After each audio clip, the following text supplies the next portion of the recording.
Hello everyone, welcome back to a brand new review. As you can see, I had a Texas Chainsaw Massacre poster on the wall over there, but it fell off. Now I only have Terrifier, as you can see, and the Meg. I used to have Friday the 13th on there too, but they fell off, so I'll put them back on soon. Anyway, today we're going to be reviewing the 32nd episode overall, and the 12th episode in Gravity Falls. We're making great progress here. And this one's called A Tale of Two Stands. And we'll get to my review after we do the synopsis. So the official overview: cornered underneath the mystery shack, Stan must finally reveal the secrets of his past and his mysterious portal to Dipper and Mabel. Alright, let's just get started on the synopsis. The episode starts with two boys, Stanley and Sanford Pines, running and peeking through a board covering an abandoned cave. They're shown to be friendly and supportive of each other. One of the boys attempts to pull the board, but fails. The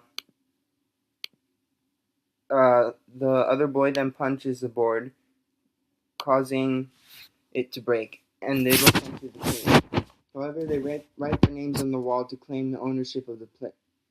Afterward, they write their names on the wall to claim ownership of the place. However, it's later revealed that they are indeed the young Stanley and Sanford Pines. Right where the previous episode left off, Stan's brother, the author of the journals, emerged from the portal, cornered under the mystery shack.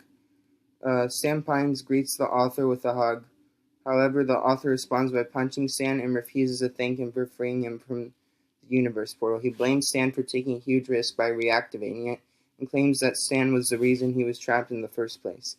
Mabel interjects, curious about the situation, while Dipper is so excited to finally meet the author that he nearly throws up. Stan introduces the kids as the grandchildren. I hate throwing up. Stan introduces the kids as the grandchildren of their brother, Shermie.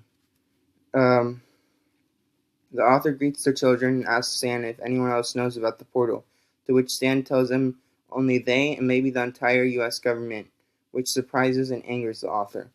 Powers and Trigger have their men keep searching, and Powers tells them they won't go anywhere until they find Stan and the kids.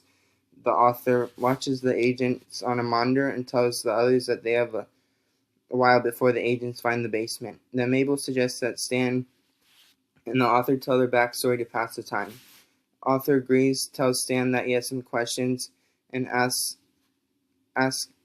questions and calls him Stanley. Dipper and Mabel ask Stan why the author called him Stanley if his name is Stanford. The author overhears that and asks Stan if he took his name, revealing that he's Stanford. Ford asks Stan what he's been doing those 30 years, and Dipper and Mabel also ask him for answers. Stan acknowledges that he owes them a lot of explanations and tells his story. Stanley and Sanford, twins born in the quaint town of Glass Shard Beach, New Jersey during the 1950s, shared an unbreakable bond. Their parents, an implacably stoic father, I don't know what either of those words mean, and a pathological liar/phone psychic, owned a pawn shop. The twins found solace in, I don't know what that means either, in exploring the town's beach, where one fateful day they stumbled upon a cave concealed beneath the sand. Inside, they discovered a broken ship, and it became their shared dream to restore it and embark on a global voyage in search of hidden treasures. Despite facing constant bullying for having 6 fingers, Sanford never lost sight of his brother Stanley, his steadfast companion through life's challenges. The twins were as different as night and day. Stanley, a troublemaker, barely managed to graduate, while Stanford, a straight-A student, excelled in science competitions. One day, Stanford's perpetual motion machine for a science fair earned him a spot at his dream college, West Coast Tech. Despite Stanley's dream of sailing the world in their boat, Stanford was determined to attend college. That night, in a fit of frustration, Stanley, an upset individual, stormed into the gym to examine Stanford's experiment. In his agitation, he slammed his fist on the table, accidentally causing irreparable damage to the experiment. The following day, when the college admission team arrived to inspect Stanford's work and discovered its malfunction, they promptly denied Stanford's admission to West Coast Tech. Confronted by Stanford at his home, Stanley's family suspected that he had deliberately sabotaged the experiment to prevent Stanford from attending college without him. Enraged by the supposed betrayal, Phil Brick, Stanley's father, expelled them from the house, effectively ruining their chance of financial success. And the way Stanford found out that Stanley was in there, I think it's because he left a chip or something. He was eating chips and he left a chip near the machine or something. I don't know. Expelled them from the house, effectively ruining their chances of financial success. Determined to prove his family wrong, Stanley dedicated his life to becoming a successful businessman. However, his business ventures proved unsuccessful, leading to his ban from numerous states and countries. To evade detection, he resorted to using fake IDs to travel to various locations. Stanley's desperation eventually led him to incarceration in 3 different countries, including Colombia. Meanwhile, Stanford was accepted into Backup-Smore University and graduated at the top of his class, securing a grant for his scientific research. Intrigued by anomalies, especially his own anomalous 6-fingered hands, Stanford delved into research and eventually discovered Gravity Falls, the location with the highest concentration of anomalies. In the mid-1970s, he relocated there and enlisted the assistance of locals to construct his house. During his stay, he diligently documented his research and findings in 3 journals. Stanford firmly believed that all the anomalies in Gravity Falls stem from another dimension and resolved to build a universal portal to facilitate his exploration. He enlisted the help of his college buddy Phil Ford McGucket, whose technical expertise enabled the complete construction of the universal portal. When the portal was activated for a test run, McGucket was almost sucked in. Stanford managed to pull him out, but McGucket wasn't himself and started acting strangely. He spoke in backwards ciphers and issued a chilling warning. When gravity falls and the earth becomes the sky, fear the beast with just one eye. After recovering, McGucket warned Stanford that the portal was too dangerous and urged him to destroy it. When Stanford refused, McGucket quit the project. Determined to forget what he had seen, McGucket tried to move on. However, when Stanford began to hear whispers and felt like he was losing his sanity, he realized he needed someone he could trust. That someone was Stanley, so he called out to Stanley, asking him to come to Gravity Falls. As the 2 brothers met at Stanford's home, Stanford requested Stanley to conceal the first journal in a remote location to prevent anyone from using the portal. Stanley was upset with his brother for asking him to relocate to the other side of the world only after meeting for the first time in 10 years. When Stanley nearly burned the journal with a lighter, a heated argument ensued over the journal. During the struggle, Stanley shouts at Stanford for leaving him behind when it was supposed to be them sticking together forever, thus ruining his life. This leads Stanford to retaliate by shouting that he ruined his own life and burning Stanley's back on the portal's control console, resulting in him acquiring a tattoo, in quotes, as the portal accidentally activated. Despite Stanford's attempts to apologize, Stanley lashed out, punching him in retaliation for calling him a failure as a brother, and if he cares about his mysteries, if he cares about his mysteries more than his family, then he can have them. In a fit of anger, Stanley pushed Stanford toward the portal, causing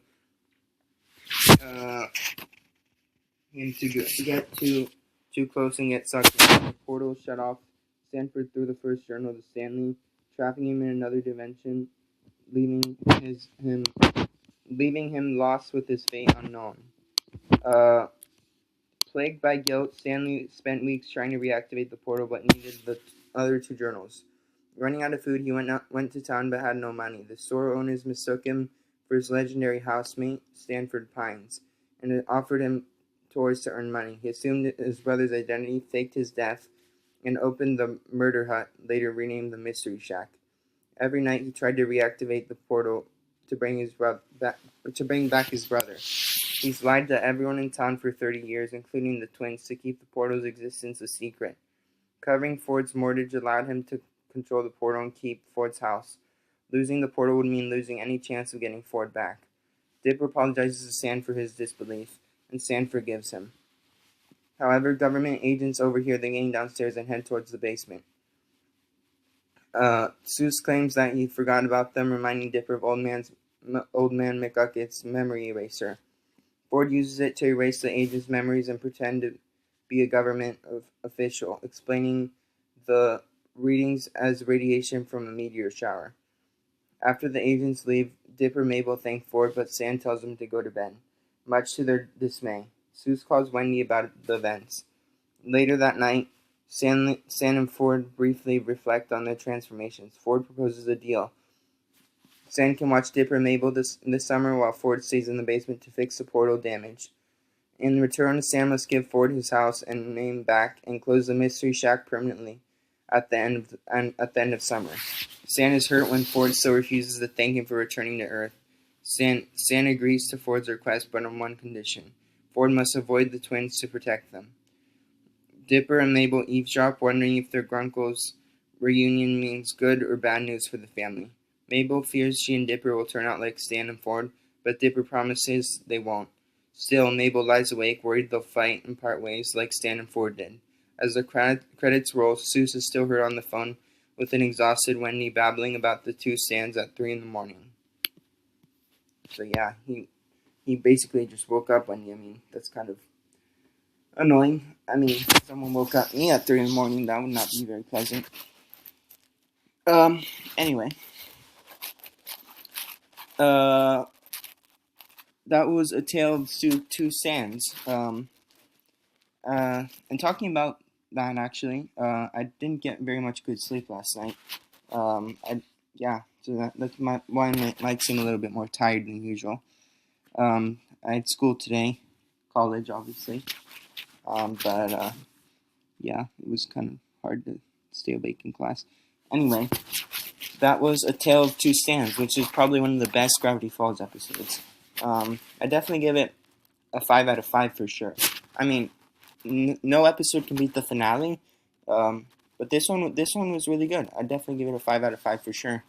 Alright, I'll see you guys next time for the next episode. Bye.